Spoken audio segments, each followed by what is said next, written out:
Frères et sœurs, aujourd'hui Dieu nous interpelle par un cri de douleur. Ce n'est pas l'ennemi qui détruit son peuple, ce n'est pas le manque d'argent, ce n'est pas la maladie, ce n'est pas la pauvreté, c'est le manque de connaissance. Ce verset d'Osée n'est pas adressé à des païens, mais à son propre peuple, ceux qui le confessent, qui l'adorent, mais qui l'ont oublié dans leur cœur et dans leur quotidien. Ce message est un appel solennel à revenir à une relation réelle et profonde avec Dieu, fondée sur la connaissance de qui il est. Mon peuple est détruit parce qu'il lui manque la connaissance. Beaucoup croient aujourd'hui en Dieu sans vraiment le connaître. Ils connaissent les traditions, les chants, les habitudes religieuses, mais pas la parole vivante de Dieu. Une foi sans connaissance, c'est comme une maison bâtie sur du sable. Elle semble belle, mais elle ne résiste pas à l'épreuve. Vous vous égarez parce que vous ne comprenez ni les Écritures, ni la puissance de Dieu. Matthieu 22, 29.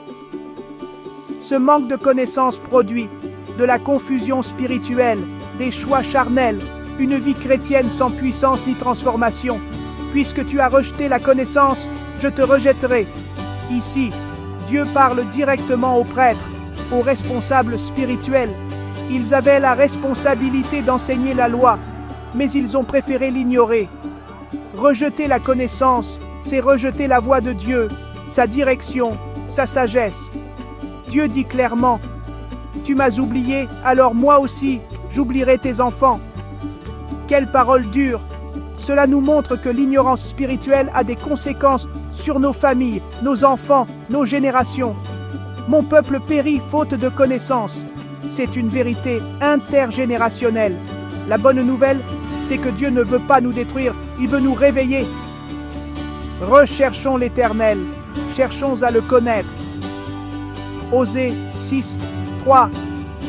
Dieu se laisse trouver par ceux qui le cherchent sincèrement.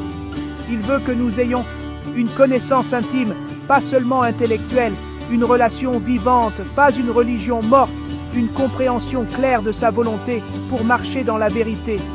Cette connaissance vient par, premièrement, la lecture régulière de la parole, deuxièmement, la méditation et l'étude approfondie, troisièmement, la prière et l'écoute du Saint-Esprit, quatrièmement, l'enseignement des vrais ministères établis par Dieu.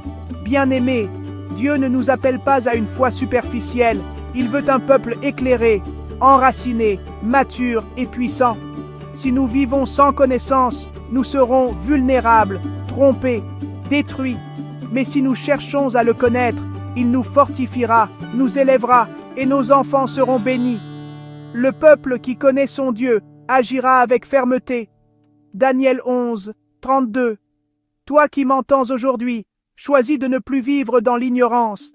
Prends la parole au sérieux, approche-toi de Dieu, et il s'approchera de toi.